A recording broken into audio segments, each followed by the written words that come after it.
الله په بیا دې زده نه دي ما ته د قلم مطلب وایه ولې ستا عقل نشته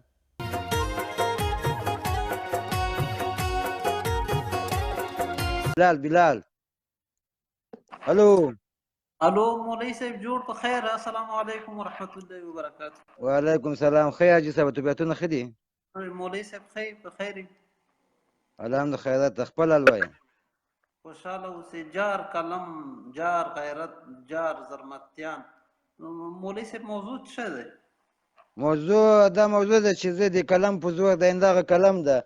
قلم په زور باندې زه مبارزه کوم دا زما قلم څه وایي چې دا د ملا پوتین ملا ډزلي زمان د اسلام دشمنان دي او د افغانستان د ولس دشمن ده او زما قلم یې چپه کوي او وایي چې چپه کوی یې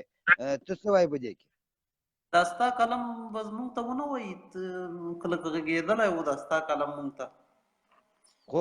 غږېږي خو درته وایي چې زه د ما دا په وس کې بلکل شته چې چپه کوم یې په میدان دولت به یې تماشه کوي دا موضوع ده د اوس ته څه وایي په دې خلکو کې یعنې موضوع کې غږېږه هو موضوع کې غږېږم خو دا قلم تا ته وایي مونږ په مخکې ولې نه وایي ته خو ترجمان نه یې مونږ مخکې د وغږېږي که نه خو صحیح ده قلم خو سره خپل همت زه خپل همت کوم تا خپل همت کوه زه خو داسې نشم کولی چې خپل همت تا ته مطلب ووایم چې دا زما همت او تې واخله نه ته باید په خپل همت وکړې د قلم په طاقت باندې باید ته خپله ځان پوه کړې او د قلم معلومات مطلب باندې باید ته ولس نه پوښتنه وکړې چې د قلم څه وایي چې هغو نه مطلب اخله نه معنه پوه شوې نه حاجي صاحب مولوي صاحب زما داسې ویل ته اوسه همت او قلم یو شی دی ستا څنګه تا خو د وخته ویل چې دا قلم ماته وایي بیا وایي چې زما همت ماته وایي چې خو صحیح ده ګوله زه درته څه وایم خو یوه خبره دا قلم په طاقت دا د ما قلم څه ده چپه کوم یې دغه سپوږندو دغه ملا ډزلي زما چپه کوی شم دغه کې دومره طاقت د ما قلم کې یوازې ولس ته ما ضرورت نشته ولس ته زه وایم فقط تماشه یې کوه د ما دا موضوع ده اوس ته څه وایې په دې کې نه زه خو وایم زه خو بالکل در سره منم خو دا قلم ما په مخ کې ویلي وای چې طالبان چپه کوم نو دا به ډېر ښه خو صحیح ده خو طالبان چپه کوم او زه تا ته څه وایم چې چپه کېږي اوس ته څه وایې په دې طالبانو کې یعنې په دا موضوع کې څه وایې موضوع ته راځه زه خو وایم چې داسې د چپه کړي وو چې د سر نه د ټول د تیغه ایستلي وو خو زه نه پوهېږم چې څه رقم یې چپه په دې قلم باندې دغسې به یې کوم لکه دا ته څه وایې چې ټول افغانستان ونه خلاصوم چې یو د مخامخ شم ورسره نو ما بیا داسې قلم ده پوه شوې په دا قلم باندې وهې که په دا قلم باندې الالی هغه مې تا ته وویلې چې هغه موضوع ته پرېږده هغه د ما سره اندازه شته د قلم طاقت اندازه ما ته معلومه ده ما سره شته هغه زه تا ته نه وایم ته موضوع کې غږېږه ته څه وایې په موضوع باندې مونږ ته د ویلي وو خو ما سره دا قلم دلته پروت دی خو ما به م ورباندې دا طریقه کړې وه د طالبان به ما ورباندې چپه کړي وو که نه نه ته داسې وکړه چې دا طالبان یهودیان چې چپه شي ښه ده او که نه ته څه وایې په دې موضوع کې غږېږه قلم پرېږده زه وایم چې دا قلم کېده یو چاړه راواخله چاړه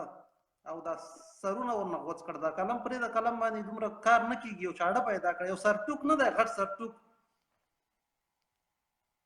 دا راواخله دا قلم کېده نه زه د قلم په طاقت استعمالوم هغه د ما کار ده ما ته اندازه شته زه د قلم په طاقت زور باندې ختموم خلاص او ختمولی شم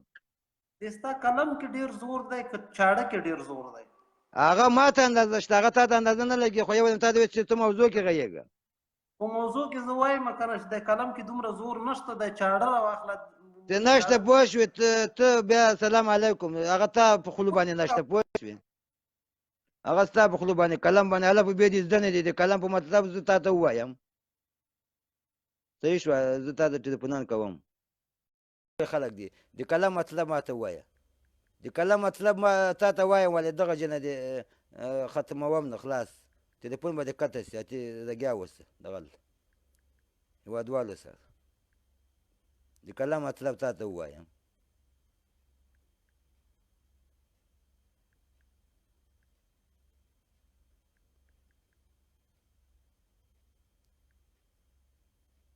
ازانې ازار صاحب ستا ټلیفون وکې ده پنځه ځمې ستا ټلیفون وکې ده ستا دا اوس هم شبکه کار نه کوي یو شی دې هم نشته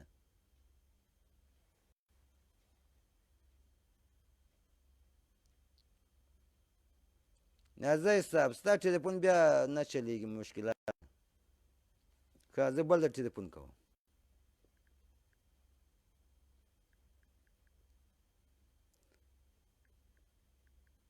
الله په بیا دې زده نه دي ما ته د قلم مطلب وایه ولې ستا عقل نشته ستا مازغه نشته قلم څوم چلوه قلم نه خوند اخله چې قلم کې څه شی دي تا کوم ځای ته رسولی ده ما کوم ځای ته رسولی قلم